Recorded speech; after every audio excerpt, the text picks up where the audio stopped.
Good morning, afternoon, or evening, depending on what time you're watching this. My name's Connor from 905 Review. You guys are checking out our series Give This a Spin, where I recommend you some of my favorite albums. Today we're checking out a young star, Little Simz, and her fourth album, Sometimes I Might Be Introvert.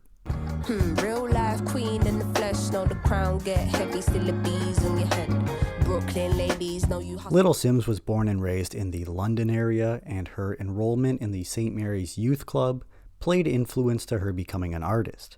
She released her first album in 2015, really gaining a lot of people's attention as she would be opening for Gorillaz on their Humans tour only 2 years later. In 2019, she dropped her third album, Gray Area, which is when I became aware of her, but maybe you witnessed her when she was featured in the second Venom movie. But with that behind her, she only set her sights higher for her follow-up in 2021, and what was neat to learn was she made Sometimes I Might Be Introvert to be an acronym of her nickname, Simbi.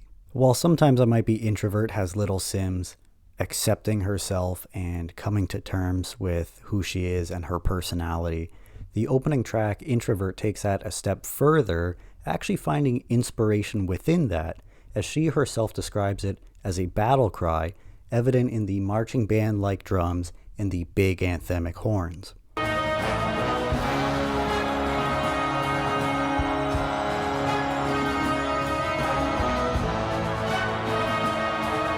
And as she points out, one of the downsides to being introverted is you may feel like you can't really express yourself or talk to people, but she really allows herself to do that regarding her own well-being as well as the state of the world as a whole. I hate the thought of just being a burden. I hate that these conversations are surfaced.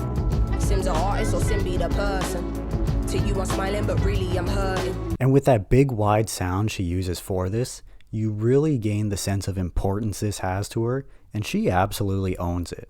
This is an incredible way to open off the record. Following this is one for the ladies, and that is Woman. This ever-chill jazzy track is just a very uplifting song dedicated to all the women across the world because, I mean, let's be real, there's not a whole lot of stuff that goes in your favor, right? So she's saying that women have to stick together and really have each other's backs out there. Miss Sierra Leone looking like a gem. Works hard in the week, party on the weekend. Know you wanna live with no one watching how you spend. Got a thing for the finer things and the finer men. It's just all love on this one, and featured singer Cleo Sol delivers the chorus beautifully.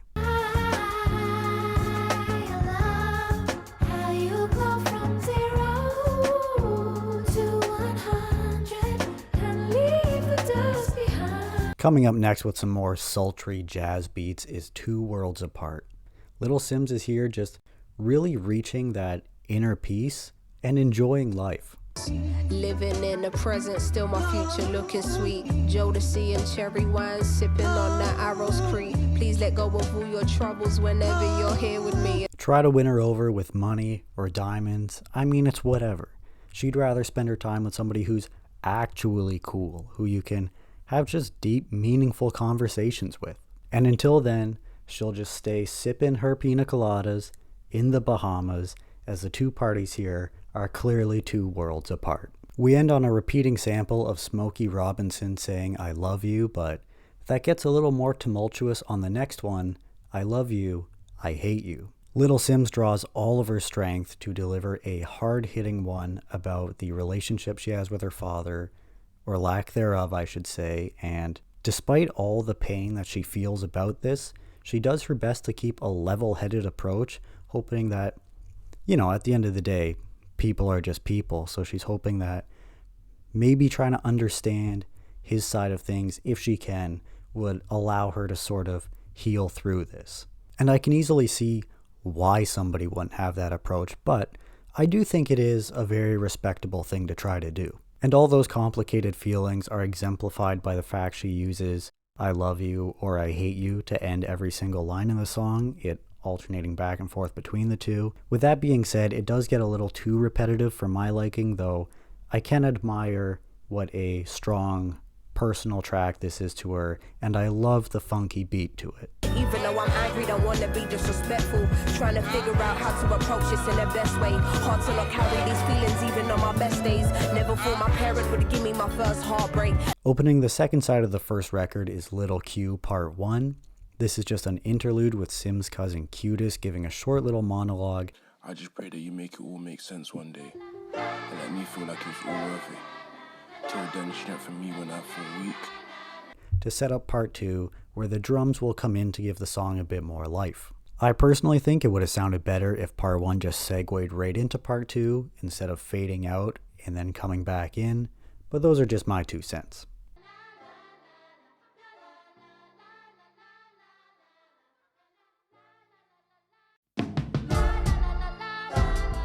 But Cutis and Simz hadn't really been in each other's lives much, so Little Q is her attempt at writing what his upbringing might have been like from what she knows about it, or at least how she feels she may have acted in his circumstances, which included a near-death experience. There ain't no easy way out, drowning eternally when you're stuck in the ocean of doubt with all this uncertainty. Live being angry my whole life like it's part of my DNA. Following this is another interlude, the theatrical Gems. It almost feels like a dream sequence between the orchestra and the choir and the spoken word bits.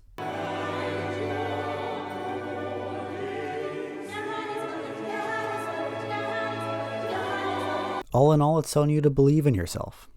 Do what you think's right, and don't let anyone tell you otherwise. This takes us to the more rocking Speed. It's based around this nice percussive beat and funky synthesizer, while Simz is doing her own thing, not taking shit from anyone.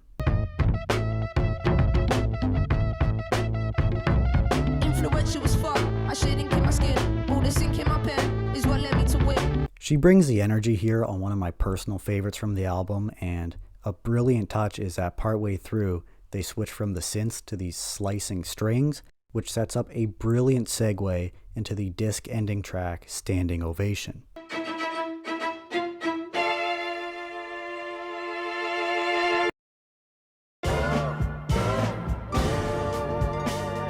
While being egotistical is often seen as negative or repulsive, Simz is saying, let's not get it confused. There's no harm in being proud of the hard work that you've put into something, and you can give yourself a little pat on the back in a while. And with the big, grand sound of the orchestra here, it really feels deserved. And so she points out, it's been over 10 years she's been in this game, she's been patient, so now's her time to finally earn her flowers. There's also a pretty substantial beat switch at the bridge, and even if I preferred the song's original sound, it is still so impressive how seamlessly they managed to pull that off. What I deserve and do not speak on the rest. Don't know what has occurred and do not aimlessly guess. It's a gift and a curse to be this pretty and blessed. So blessed. So opening the second disc then is I See You. It's dedicated to someone special in her life who loves her as she is, warts and all.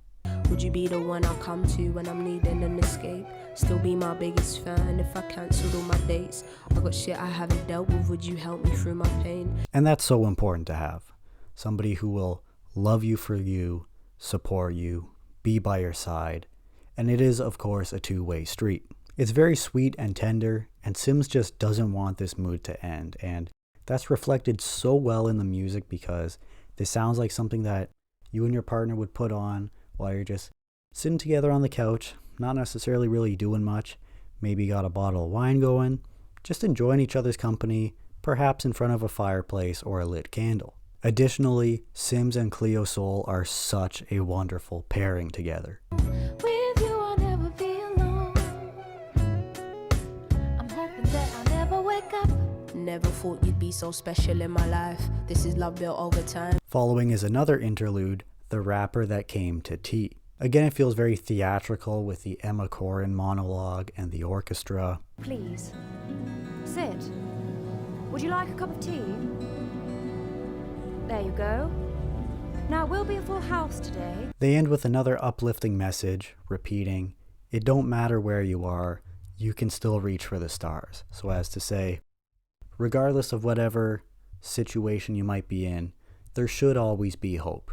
After this, we get to Rollin' Stone, where Simz is really feeling herself. She is braggadocious about all the things she's got and everything else she's going to get. It's got a harder, more intense beat than anything thus far, and that is so fitting for this song.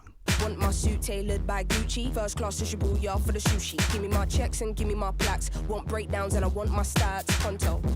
Yeah, good flow, make you wanna dance all day like Alfonso. The production on this is wild. The beat switch into the second verse goes crazy.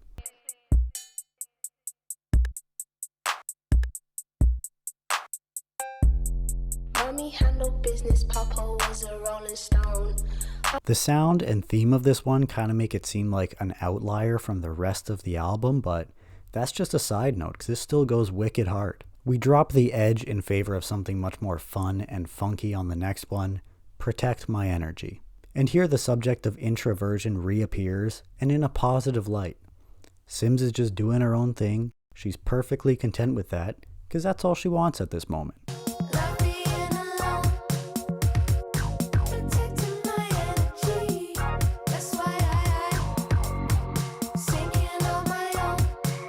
Ending the third record side on another interlude, Simz's choir warns us to never make promises.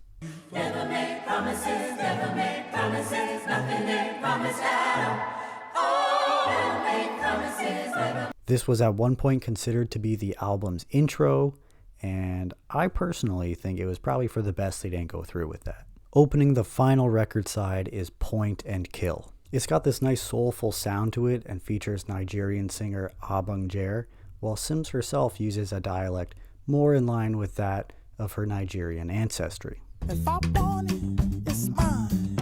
You can't stop me. Hey! Family no go so far, oh, in my lifetime.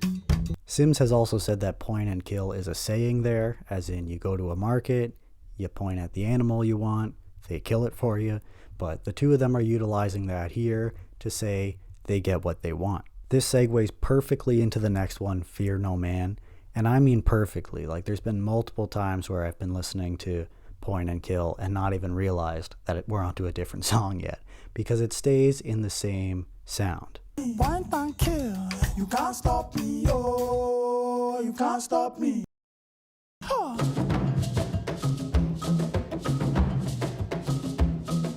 Here Simz reiterates that, as she has previously said on the album, she's doing her own thing. She doesn't care what anybody else thinks about that. Heads turn when I pull out looking stylish. Ain't your typical rapper, I ain't got my neck froze. Still your favorite artist, couldn't even step close. Heard they want my crown, but I ain't never stressed though. Following this fun upbeat one is one last interlude, The Garden. Simz is being told here that bottling up all her feelings and emotions is detrimental, even if she doesn't realize it, and that it would be so liberating to really open herself up to others for their love and support. It's a kindness to let people in. Humble pie is often the hardest to swallow. Be your best friend and not your worst enemy. This brings her to How Did You Get Here, where she really takes a moment to reflect back on her life and her career, really just taking in all the moments that led her to where she is now. Times I thought I had lost it all when I ain't even have shit to my name. Studio runs on foot, trekking through the rain. Made me into what I became. All I wanted to be around was like-minded people. And I think it's really important for us to look back at that, because usually we're so wrapped up in our everyday lives that we don't really look at the big picture, our whole lives as a whole and how they've played out. And things that might even seem small, like jobs you've had, hobbies you've had, realistically, all of it led to where you are now, right? In fact, every single decision you've ever made has resulted in you being where you are right now. Isn't that just insane? All it took was me knowing I'm meant to be here. It's where I belong, yeah. And sometimes I forget. And ending the album now is Misunderstood. This is just such a tender send-off where Simz bears her heart in this open letter about who she is, her personality, the relationships she's had in her life. The right words for a living and still can't communicate. Honesty is in my bones. I can't do the fake, life's too short and I've seen too many tears. I've come too far for me to be consumed by my fears. And I love that. To me, it feels so casual. It's as if you're just there with her. You guys are just talking this out. Sometimes I Might Be Introvert is available for digital download or on CD or vinyl as physical copies, with the latter coming in a variety of special editions. You can get it on yellow, yellow and black, yellow and red, red, green, or milky clear like you may see here. The album received pretty widespread acclaim upon release, ranking highly on a number of publications' Best Albums of the Year list, all peaking at 4th on the British Albums Chart and being certified silver. I don't even know where to start with this. Sometimes I Might Be Introvert has so many great tunes on it, often evoking this chill, jazzy nature, and it's so incredibly self-aware. I mean, Simz is really focusing on who she is, how she acts, what might be right, what might be wrong with those, all just in the pursuit of inner peace, which she may or may not have already achieved. When things aren't going her way, she offers great perspective on why these issues might be, allowing her to more easily try to come to peace with them. Furthermore, the album is so positive and uplifting. It's really encouraging you to write your own story. Don't follow whatever anybody else is telling you to do. And you can tell this all comes from such a genuine place in her. Considering all that, I will be stamping Sometimes I Might Be Introvert with an A grading. There's so many great tunes on here. It's such a touching release. Really, the only complaint I have on it is I'm not really about the interludes.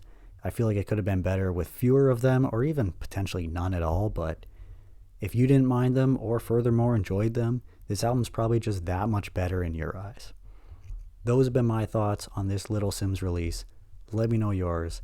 As always, it's been such a pleasure hosting you, and I hope you'll stop by again sometime soon. You take care. But real quick before we take off, what were your thoughts on Sometimes I Might Be Introvert? Did I rate it too high or did I rate it too low? You let me know down below, as well as any other thoughts or comments you might have. As always, I appreciate you tuning in, and I thank you if you made it this far. Until next time.